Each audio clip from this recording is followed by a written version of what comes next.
So this is what happened when they don't even understand. They're defending a position that they don't even understand. They're defending a position that they clearly don't understand.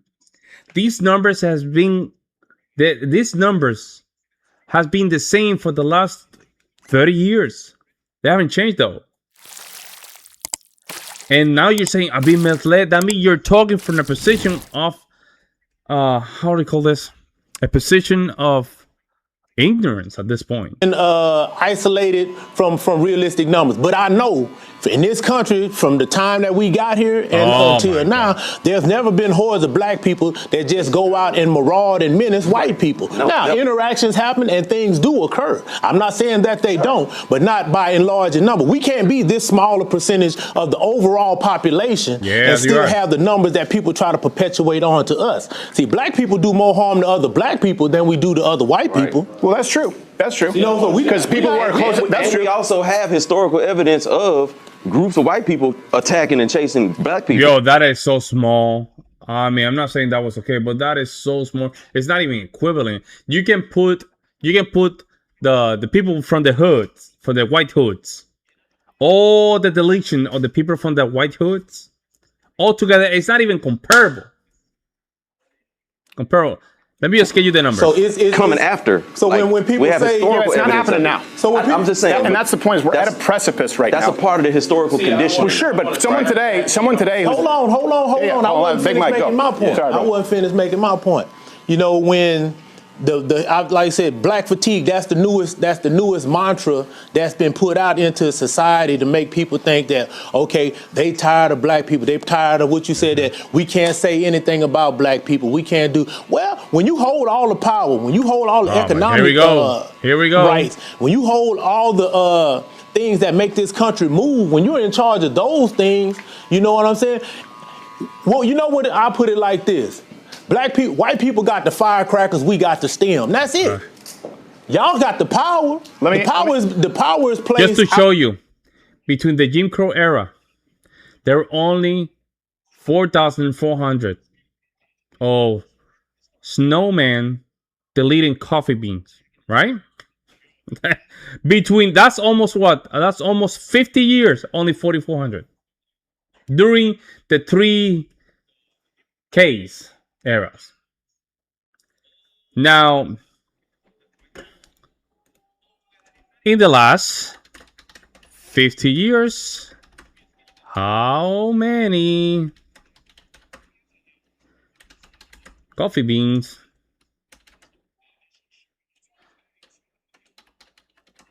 deleted snowmen?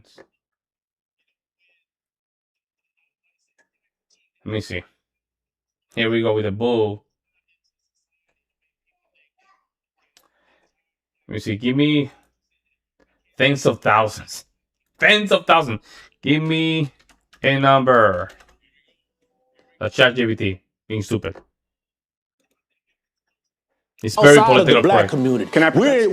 We're charged with all the negative things. Those are the things that are really generally coincide with how people relate to us. The bad stuff that's go wrong with this world is the black people's fault. We the smallest part of this country. Remember that. You know what I'm saying? Besides the immigrants that come here. We have been tasked with the negative, the criminal, the immoral. That's us. And that's what we consider, that's white fatigue. Oh, look at this. Look at that. Rough estimate, around 25 to 30,000 snow people were deleted by coffee beans. 30,000. And mind you, this is from the minority, like 6% of the population.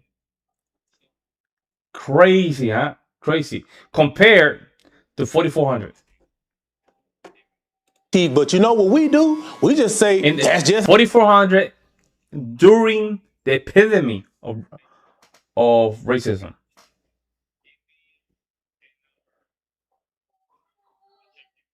That's crazy.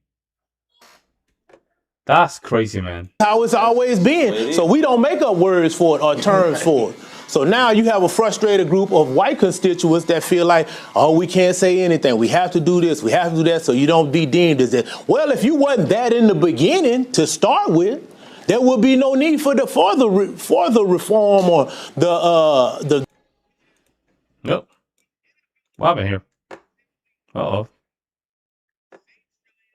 The feelings that you have. You can't say anything about because you done treated us like shit for so long and people finally stood up and said, hey, you got to stop treating us like shit. Now that you want to feel like, you know, things aren't going in the manner that you want them. Now we want the right to keep saying those things. What if your premise is completely flawed? And what I mean by that is if we're trying to understand it, you said you have power in all those institutions. Yes. What if, for example, you have an entire generation of people, young white men, women, who if they apply to a college or apply to a job, they don't have a grant, there's no Pell Grant, there's no type of subsidy, there's no DEI initiative. As a matter of fact, they're likely to be passed over. They hold no institutional power.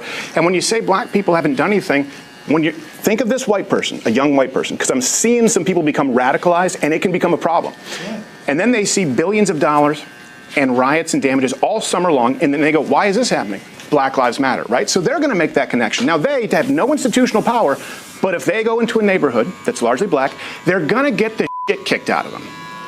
And they're being blamed for something that supposedly their racist forefather did that they have nothing to do with. You think we're ever going to have unity? This is the problem. Unity, if let's say your dad's a or your grandfather's a and you walk up and you slap his teenager, you now have made that person hate you for life. And that's what I'm seeing with not even my generation. Younger people are going, I had nothing to do with this shit. They came up during the riots. They've come up under DEI, and they're seeing a 12-time murder rate, skyrocketing crime, and any proposals they make, not holding institutional power, shut down as racist. Now, why was DEI even instituted in the first place? Because for the majority of time that black people have been in this country, DEI is one of the most racist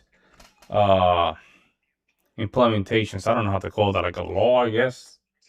Program. DEI is a very racist program because it's already stating that because you're a minority, you don't have the capacity to perform equally as the other counterparts. That's what it is.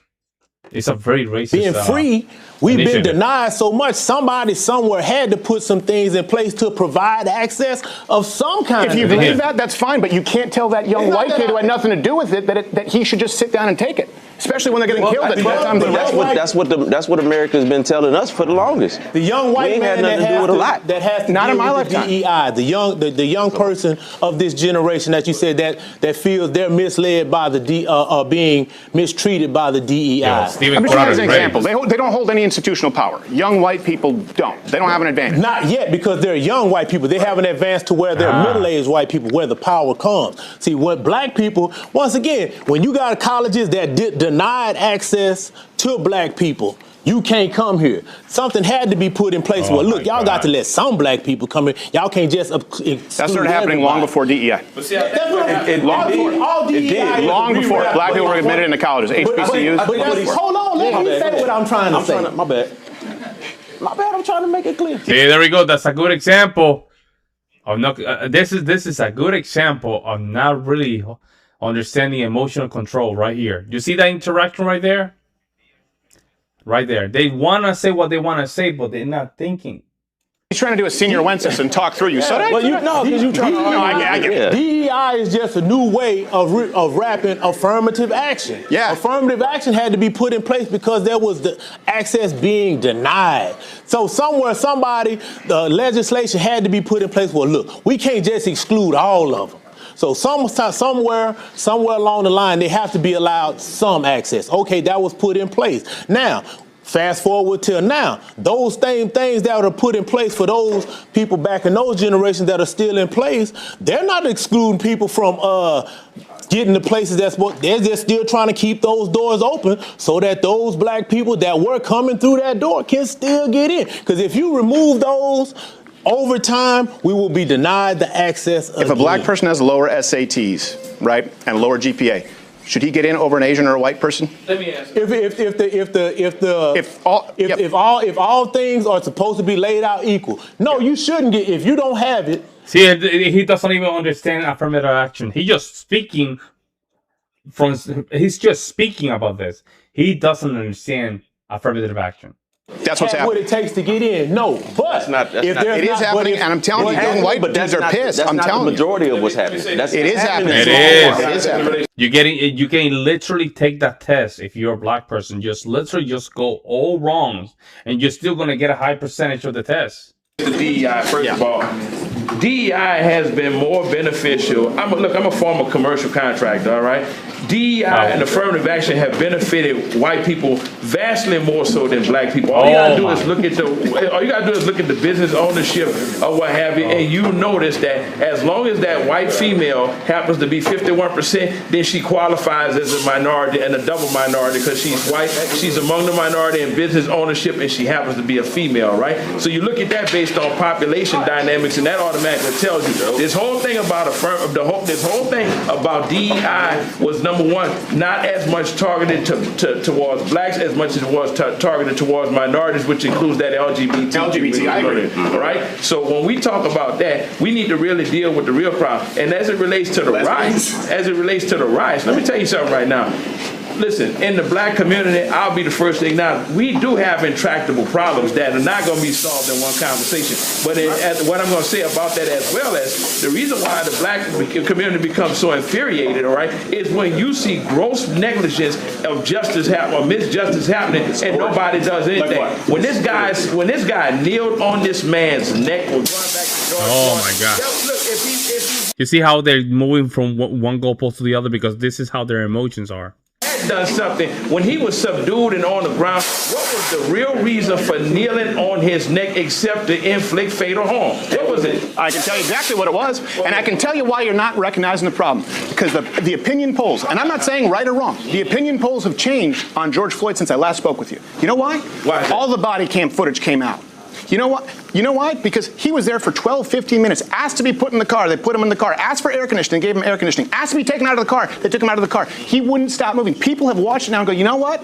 It's not what I thought it was. You know how many times he was arrested before that? 9. He shouldn't have been. You know what would have saved him? 3-strike policy. He robbed a woman at gunpoint with a child in the house. And so white people look at it, young white people, right? Who you have to understand, during COVID, this is a whole generation of people. White people did not have any fucking opportunities during COVID. They didn't get to go to the graduation, college, black, white, all of them, right? It's a generation that's pissed. Rightfully so, they got screwed. I think we can agree on that. They're going, I watched my city burn down for a guy who was arrested 9 times and committed violent crimes against women. What? Now, you know, let me That's say, a travesty. Hey! How many felonies does President Trump have on his record? Yeah, he was still allowed. Yeah. Oh, yo, this is false equivalency. That's crazy. No criminal felonies. He has no criminal felonies, but he's got moral felonies, which would, if there was a court of justice for that, he probably would be tried a long time ago. I mean, let's talk about it. Is this where we all get on board with crazy white bitches No, who not accuse at all. women of rape? No, like, not I at thought all. we she accused 26 men of rape, that Not crazy at all. broad. Here's the reality, though. And when you look at the convergence of this new agenda, where you're going strictly into blue cities, why is it that most of those blue cities also happen to be occupied? The areas they're going in are heavily occupied by minorities. Why is that so? What? Black people tend to vote Democrat, and they're run by Democrats. Detroit, you can look at it. You can look at Chicago. Is that what you mean? I mean, no, that's not what I'm asking you. What I'm asking you is, like I said, Yo, these people are not ready for this conversation, man. I'm telling you right now, they're not ready for this type of conversation. They're clearly not ready. They're not ready. They're not. They haven't think about these things through. They're just acting based on an emotion. this all-out assault right now. Just last night, they were talking about something in Chicago, right?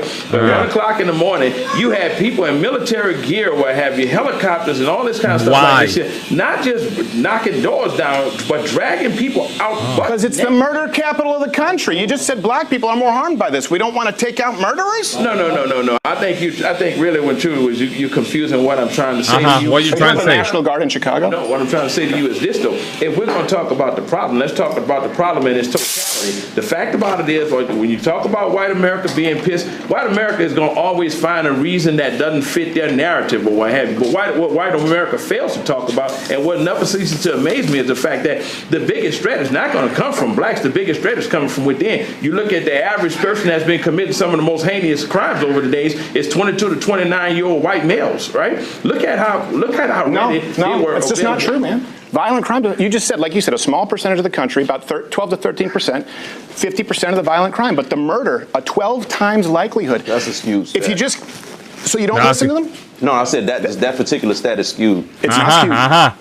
These are from the FBI, DOJ. And you know what else we look at? We look at Roland Fryer from Harvard, who conducted it, black professor, really respectable guy, honorable man, conducted a study, and he came out and he said, yeah, all of my research says that black men are 0% more likely to be shot by police officers than whites. Black people got so mad at him, he reconducted the study, a black man from Harvard, and he came to the same conclusion, and now he's not black enough. Wait, so let me see if I understand you clearly. Yeah. You're saying, according to this guy's statistics, right, that black people are 0% less likely to be shot by a white police officer. A liberal professor at Harvard, yes, and he conducted it twice. Because these people don't understand this. These people don't understand this type of conversation, guys. You can't tell them liberal, conservatism, communism, capitalism. They don't understand it. They're just like Democrat and we are the victim. These people are not really understanding this type of conversation, guys. The conversation is not really coming through. It's not really coming through. They're not really, I don't know what to say, but it's not coming off like they are understanding what's going on, guys. black people said what you're saying. He goes, look, I was as surprised as you. I was trying to find how much worse it is. My data showed me it's not. He reconducted the study an entire time. Now, he did come to the conclusion that an officer is 18 times more likely to be shot than a black man by an officer. This is a black liberal who studies statistics. At what point do you listen to him? And I don't believe him. That's skewed too. And if he comes out and says something of the sort, there's no telling the backlash that he may not get. Listen, there are token blacks in every society. I mean, all you have to do is look back throughout. And there we go, right? And Uncle Tom, this guy, like, come on. No, but here's my exactly. Like, right? I'm not. They have to chain him. You have to chain him, Uncle Tom, bro. Like, for real. I'm not alleging that the guy wasn't Uncle Tom, but let's be frankly honest. How many shootings have happened in most recent history that have involved black men that have been unarmed? And you sit here and use that analogy that black men are 0 times. Listen, as a totally blind individual, listen, I'm even apprehensive. There was an incident where the police stopped us, and it was my cousin and I. My cousin is a retired military vet or what have you, right? And immediately when we got out of the car, out of fear of possibly being shot, the first thing I did was raise my cane and say, officer, I said, listen, I am totally blind before we get out of hand with this, right? Now, I shouldn't have to react like that. But when you start looking at what's really happening in this country, many times because see, here's the deal. I don't care if you put on a uniform. You can't legislate the heart of a man and his intent, all right? And many times these officers do allow that badge to give them impunity to operate and this is a victim mindset. This is not going to move anything. At this point, again, I said this before, we should just go back to more tougher against crime. You have to make the force with the same level. These people are not, because they know they have some kind of privilege. They don't want to let that privilege go. Not only that, I don't think they're understanding the conversation in itself. They're not understanding the stats. Even if they don't understand the staff, they're saying, nah, man, I don't think that. You know what I'm saying? Like, I don't think they really understand the conversation. Society, their racism. Let's be honest here, Steve. Some of them do. By the way, I just find it funny that when I came up and shook your hand, you didn't tell me you were blind this whole time. I was like, I must have woke you up. You could have said, dude, I'm blind. I was like, oh, my bad. I'm sorry. This whole thing. You just throw that out there like a cluster bomb. I'm like, say he should have waved his cane when he came in. I feel like an asshole in the middle of the room. That's what I told you when you said, does he sleep behind the glasses? I was like, no, he just can't see you. Hey, look, I thought you was making a joke. I said, oh my God, here's this condescending asshole here. It's okay. He forget he blind sometimes. I had no idea. No, man, but you know, I agree. You can't legislate what's in a man's heart. Yeah. But you can't throw out everything. You can't go, that stat skewed. That black guy from Harvard who was always a liberal who did it twice, it's skewed. You can't throw it out. How often do you see black police killing unarmed white people? Actually, how often do you see that? Well, I tell you, actually the stats show that when you're dealing with armed white people versus black armed